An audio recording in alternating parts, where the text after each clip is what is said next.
سلام حبيباتي، جاسبر تكونوا لاباس عليكم، صحة رمضانكم ان شاء الله يدخل علينا بصحة والهنا ان شاء الله. اول مرة ندير فيهم ليكيش، قلت نشاركهم معكم. خرجوا يهبلوا بنان يهبلوا. اول حاجه درتها لي هي كيلت 500 غرام من الفرينه كما راكم تشوفوا. من بعد كيلت 250 غرام من الزبده. انا كانت عندي الزبده نسيت باش نخرجها من الفريجيدير، ما كانت عندي يابسه، ذوبتها شويه كما راكم تشوفوا، ذوبتها شويه ماشي بزاف هكا شويه تولي طريه.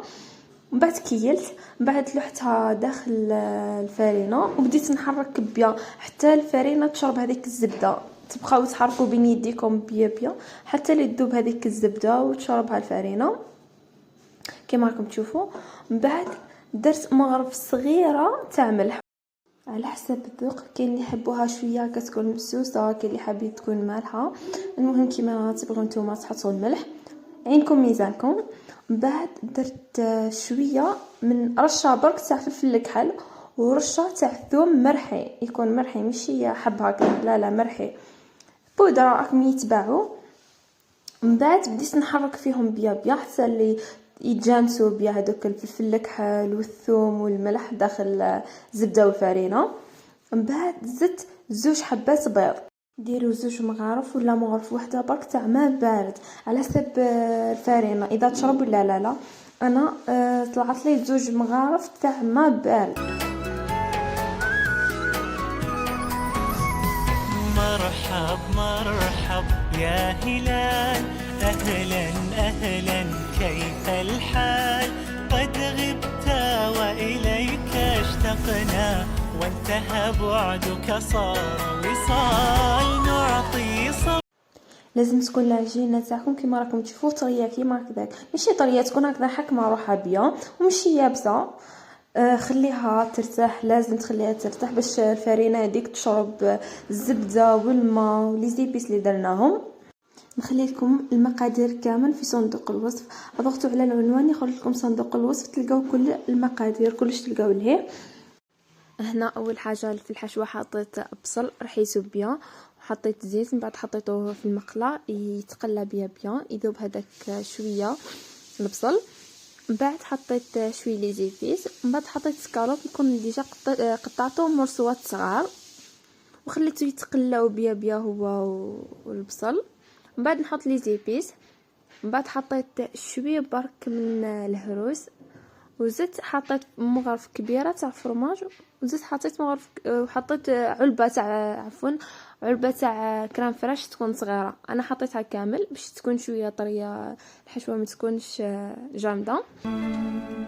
يا نور الهلال أقبل تعال، فالشوق طال والقلب سما نحو السماء مترنما. لا تنقضي، أنت للروح دواء. رمضان رمضان رمضان يا حبيب، رمضان رمضان ليتك دوما قريب.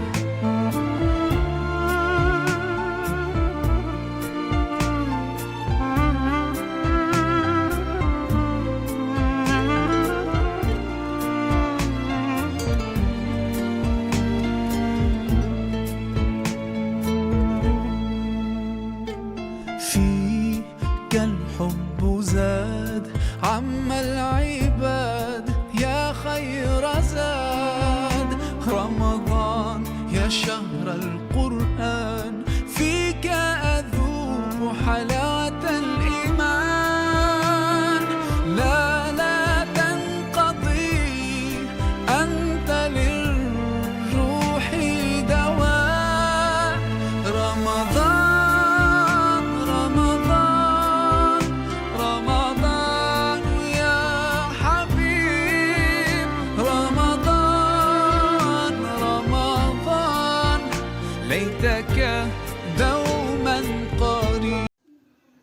راكم تشوفوا هنا كنت نكيل كل كورية فيها 60 غرام باش نحطها في المول تاعها. مع الاول درت 40، بعد لقيت باللي حتجيني طبقه خفيفه وبالك تتكسر كي نكون نخرج فيها، وليت درتها 60 غرام. نورمال كي نحطها في المول نبدا نشكل فيها، نحي الزايد هذاك بالفوق.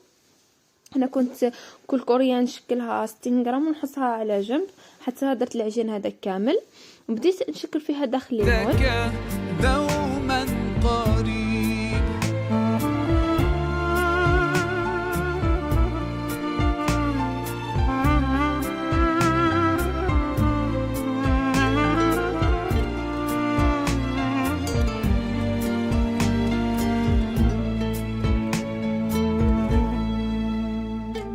فيك الحب زاد عم العباد يا خير زاد. هنا حطيت العجينه داخل المول كما راكم تشوفوا كيف قاعده نشكل فيها.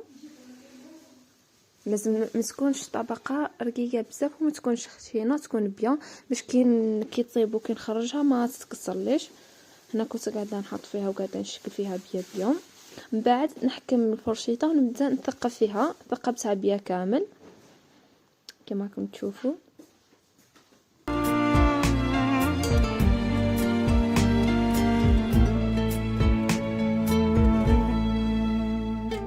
فيك الحب زاد عم العباد يا خير زاد. رمضان يا شهر القرآن فيك أذوق حلاوة الإيمان. لا تنقضي أنت للروح دواء. رمضان. كما راكم تشوفوا الحبه الاولى نسيت نصورها، وليت درت حبه تانية هذه. حطيت الحشوه هذيك داخل العجينه اللي درناها داخل المول هذيك ونعمروها. من بعد نحط الفرماج من الفوق نحط الاولى فرماج، بعد نحط حبه زيتون كما راكم تشوفوا كيف راني نحط فيها. ما تكونش معمره، لازم تكون وين لحد برك ساعه العجين هذيك، ما تعمروهاش الفوق طول. بس نحطوا الفرماج مرابي، من بعد نحطوا حبه زيتون. نخليكم على فيديو وصحة فطوركم.